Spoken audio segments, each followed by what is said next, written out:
everybody, I'm Rosie, and today we are going to talk about how Sofia became a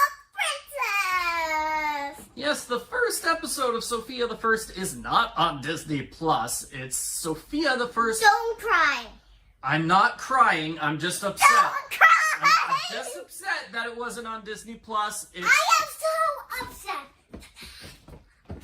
It's called Once Upon a Princess, and I think it was only available on DVD. They should get it on Disney Plus, though, because it really is like the first episode of Sofia the First. It tells the story of how she became a princess. She goes to school for the first time. She meets James and Amber for the first time, and that sort of thing. It's really interesting. Can I tell you one of the things that, like, she has two friends, and, like, when Prince James pours through tea, like, he poured my tea. Yes, there is a scene where Ruby and Jade are super excited to meet Prince James. Those are Sofia's friends from the village, and he poured my tea.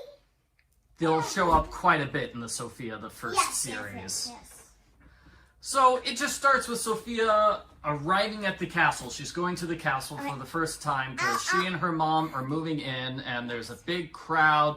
She meets James and Amber. Well, here's how it's. And Bailiwick and Cedric. Starts with, do any of you remember the three fairies from Sleeping Beauty? I certainly do. Me too. I remember Merryweather. That's the only name I remember. The others are Flora and Fauna. Yeah. So They tell us our story, and they lead the school of princesses. So it all starts. Sofia just makes shoes. Sofia's mother makes shoes, and that's how she meets the king. The shoes were a perfect fit, and so were they. And so they fell in love and got married. And we don't get to see them getting married. Yeah, King Roland does reference that. It's like, well, we had the wedding. That was the big introduction for Sofia's mother. But now they need a special introduction for Sofia, who's the new princess. And so they're going to have a ball at the end of the week. Yeah, and she doesn't even know how to dance.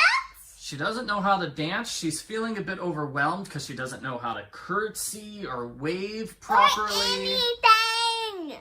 And also, her new stepsister, Amber, is kind of mean. Amber pranks her twice. Do you remember the two pranks? Going on the magic swing and falling off into the water. Yeah, she tricks Sofia into using a magic swing. And the trick on the dancing plaid shoe. Yeah. She gives Sofia some shoes that make it so she can't dance, and that's really mean because Sofia is extra concerned about the dance lessons. This episode does introduce a couple of other things. So, do you remember the Amulet of Avalor? Sophia's feeling bad about not fitting in, and the king gives her the amulet. And guess who gets jealous? It's Cedric, right? Mr. Cedric? No, it's Amber! Oh, sorry. Amber gets really jealous of all the special attention. Let me talk about Cedric. Oh, Cedric is the me. He wants it. So he gives her a potion that makes her dance. So it's actually like when she says the words, everybody falls asleep. And so does he. Yeah, Cedric makes an evil plan to steal the amulet by basically tricking her into saying a spell that puts everybody to sleep. But that includes Cedric, so he falls asleep from his own spell and therefore cannot get the amulet back. Yes. It's different. I think Cedric's voice... let me talk about the best part. We have Cinderella. She sings the song about if they were just true sisters, everything would work out. True sisters and ever after friends. That was probably the best song of the... the best song in the world! I was going to say, of the 4 songs in this episode, that's probably the best one, is the Cinderella song. The lyrics... it's interesting, like, she's saying, I wish I could have been friends with my stepsisters. Maybe we could have been friends, because I feel like that happened in Cinderella 2 and Cinderella 3. I guess those 2 movies are not canon to the Maybe she's Sophia the talking, First maybe, universe. I think she's talking about the first movie. It could be. Yeah, but the first movie, they're so bossy. They rip her dress apart. Yes. So thanks to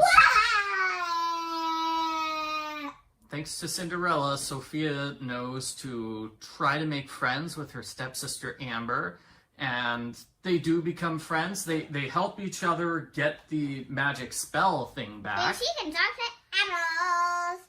She knew what he was saying. The wicked. Wormwood the Crow said, "Ha ha! The Countess spell is hidden behind that painting." And she's like, "Well, thank you." And he goes, "What? You can understand me?" That trick only works once. She can't fool Wormwood that way any other times, now that he knows she speaks animal language. So Amber helps Sophia learn how to dance. As I said, they work together to undo the spell that put everybody to sleep. So now they're true sisters and ever after friends, and there's a happy ending where the entire family dances together at the ball. And Sophia declares, "Dad, why do they call you King Roland II?" "Because my father, the former king, was also named Roland." Well, I guess that makes me Sophia the First. Sophia the First. I think we skipped one. We skipped like 2 parts. So how does Sophia learn about her amulet, letting her talk to animals? Because she helped the baby bird. She helped the baby bird. And then they said, "Thank you." And that's right after the prank with the swing. So that's why Sophia is like covered in water in that scene. And a lot of the scenes from this episode are in the theme song. So every time you watch the theme song, it's like, oh, why is she covered with water while she's helping some baby birds? Well, that's the scene of her getting her amulet powers for the first time. And Cedric does explain the whole thing about the amulet, for better or for worse, a blessing or curse. I was going to say, I think Cedric's voice changes a little bit throughout the series, because I do not remember him having that voice. So he kind of has a really exaggerated British accent here in this first episode. What? Oh, Your Majesty! And Your Majesty! It's Cedric, not Cedric. Yeah, that's an interesting... Why does she keep calling him Mr. Cedric instead of Cedric? Because they're both spelled the same, but they're different words, so she thinks this word is right, but it's actually the wrong one. Yeah, so that joke starts in that episode. Like, he introduces himself to her as Cedric, and she thinks his name is Mr. Cedric. And it's an interesting character flaw that she doesn't quite understand his name, but she is nice to him. She calls him Mr. Nobody else calls him Mr. So I feel like, well, she's trying to be nice, she just doesn't really know his name. But later on, she learns how to pronounce his name. Well, It does seem kind of mean, though. Like, he constantly says, I think he says at least 3 times, "It's Cedric," and she just ignores him when he tells her how to pronounce his name. I think she doesn't... Hear him? Yeah. I think so, too. Remember the Barbie movies? Yeah, Okay, we are not talking about the Barbie movie. That is getting us way off topic. Let's bring it around. One more thing that gets introduced in this episode is the animal friends. And I don't quite understand the idea behind it, because the animal friends were in the village and they follow after Sophia to the castle.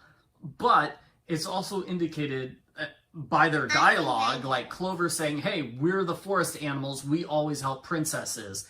And Amber at one point says, "Oh, hey, those are the forest animals that used to help clean my room. I wonder where they went." So I don't understand their backstory. Like, they used to be Amber's animals because she was the princess. Why did they stop being Amber's animals and then move to... I guess, but they moved... They were living in the village. I guess they got tired of Amber and decided we're living in the village, but now there's a new princess, so they're back to being princess helping animals. And then they sing a song about food. A little bit of food would sure be nice. So I feel like the introduction to the animals could have been done better, but you get the general idea, okay? These are animals that help the Princess Sophia. I'll be honest, like, all the episodes that come after this just say, like, Clover is Sophia's pet. And it would have worked just as well if they were her animal friends, because she can talk to animals and he's her pet. Like, I don't think they specifically had to be princess helping animals. Some of the princesses have animal friends, like Sleeping Beauty and Snow White, right? And Cinderella. Cinderella as well. But not like Anna and Elsa from Frozen. Does Moana? I mean, she has 2 animal companions, but they don't really help her very much. So I guess they've sort of gone away from having animal helpers. Do you have anything else to say? I'm sorry, I talked for a long time. Yeah, like, I know this might be crazy when I said Barbie movies, but I'm actually mentioning about this. Remember Mr. Cedric, or Cedric, whatever his name is? Cedric, yeah. Remember one of the bad guys from the Barbie movie? He sounds exactly like Mr. Cedric. The royal advisor in Barbie Princess and the Pauper, yes. Yes! They sound totally the same! How can I refuse your majesty? Yeah, he does that accent. Oh, You're right. totally. It sounds so much alike. I think Preminger was the royal advisor in that, whereas I don't think there's a royal advisor in this. No, he just had 2 helpers. Like, it's clear that Cedric, I mean, King Roland introduces Cedric. It's like he comes from a long line of royal sorcerers, so we're kind of stuck with him, which is kind of a mean way to introduce somebody if he's standing right there. It's like, oh, hey, he's the sorcerer. We keep him around because we have to. Hello? I can hear every word you're saying. Great. Why don't you use your magic to make some flowers? And but then he just makes a thunderstorm. He made it rain by accident. And he's like, Cedric, I wanted flowers, not showers. Cedric's not very good at magic yet. Yeah. He says he's supposed to be selling the dragon. Yeah, Cedric is one of my... I think he ends up becoming one of my favorite characters. Here he's more of like a joke villain than an actual villain. It's clear like he won't be a real villain because he's constantly being stopped. How old is Sophia? 6. I shouldn't call her a preschooler because she's not a preschooler. She goes to old school. She goes to the same school with Amber and Jane. Do you want to talk a little bit about the school? I didn't think the musical number at the school was very good. Yeah, well, the song in Barbie Princess and the Pauper was better about to be a princess is to know what shoe to use. Yeah. And they did a remix of that song in Barbie Princess and the Pop Star. Anyway, I feel that was a better song about, hey, you're a princess, here's the things you have to do. I think they have a similar theme song at the school. Remember how she's like, here's wear the right shirt. Yeah, like, I think they should literally put that song those animals singing about how to do it so that she knows how to do it because she's first being a princess. And I was so sad when they cut that completely out. They didn't even mention the song. I have no idea what she's talking about now. It was nice to get introduced to the fairies at the school. We didn't really see much of any of the other princes and princesses in the school, which is fine. It's okay to just focus on Amber because this is an episode which introduces a lot of different characters at once. So I can understand not focusing on Hildegard or one of the others. Yeah, introduces... Like, we just met James for the first time 5 minutes ago. We still need to get a hold on the fact. Yeah. I think this episode references the fact that James and Amber are twins. Yes, they are. They totally... Like, indirectly. And something I liked about this episode was the dealing with the relationship between step-siblings, because these are step-siblings meeting each other for the first time, and that can be difficult, and I'm glad that the show acknowledges that, at least here in the first episode. And the show itself, they're a highly functioning step family. Like, James and Amber have no problem with Queen Miranda, and Sophia has no problem with King Roland. Whereas in this episode, I feel like, Sophia and Amber aren't quite really getting along. She is a little jealous of Sophia. Probably very jealous because she gets a magical necklace and she doesn't. I think Princess Amber is also a little mad about getting a new stepmother, but she's taking her anger out on Sophia, which is unfair. Anyway, this episode deals with more of like those family issues because, the big ending is Sophia and Amber becoming sisters at the end. They're not stepsisters anymore. They're real sisters. And that will continue throughout the entire series. Real sisters, but they like to call... No. That'll continue through the entire series. They're all, well, sisters and brother. And they're a real blended family for the entire series. Although there will be some tension between Amber and Sofia. A lot of that is because they have different personalities, not because, you know... Yeah, because Amber is always grumpy, Amber likes having things done in a particular way. And Sofia also likes having things done her own way. And she's not afraid to break the rules, and that can cause tension. Amber is a little bit of a fuss budget, yeah. Yeah. Okay, so final thoughts on the episode. It was great. It was great, and it should be on Disney Plus because it does a good job of introducing Sofia and all the other characters and the scenarios. Put it on Disney Plus, everybody. Put it on Disney Plus if you're a filmmaking person. I don't know who's in charge of deciding what goes on Disney Plus or not, but if whoever you're makes that decision, we've got a Sofia the First episode, technically like a TV special. Still, it deserves to be on Disney Plus. If you are a person, if you are a boss of TV making, please make a movie of Sofia the First being a princess. So we talk all about it. You may know what to do now. Or just watch and you'll know exactly what to do. All right, bye. Bye.